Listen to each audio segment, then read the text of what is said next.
भारताच्या स्त्री शिक्षणाची गंगोत्री म्हणून ओळखल्या जाणाऱ्या भारतातील पहिल्या मुख्याध्यापिका सावित्रीबाई ज्योतिराव फुले यांच्याविषयी आपण जाणून घेणार आहोत. शिक्षणाच्या स्वर्गाचे जिने उघडले दार, तीच सावित्री आज जगाची शिलेदार. सावित्रीबाई फुले यांचा जन्म सातारा जिल्ह्यातील खंडाळा तालुक्यातील नायगाव येथे 3 जानेवारी इसवी सन 1831 रोजी झाला. त्यांच्या आईचे नाव लक्ष्मीबाई तर वडिलांचे नाव खंडोजी नेवसे पाटील होते. त्यांचे वडील गावचे पाटील होते.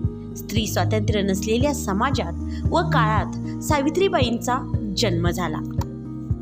सावित्रीबाई या 9 वर्षाच्या असताना इसवी सन 1840 मध्ये त्यांचा विवाह 13 वर्षे वयाच्या महात्मा ज्योतिबा फुले यांच्याशी झाला.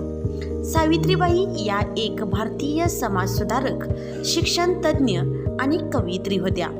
आपले पती महात्मा ज्योतिराव फुले यांच्यासोबत त्यांनी भारतातील महिलांचे अधिकार सुधारण्यात महत्त्वाची भूमिका बजावली. सावित्रीबाईंना भारतीय स्त्रीवादाची जननी मानले जाते.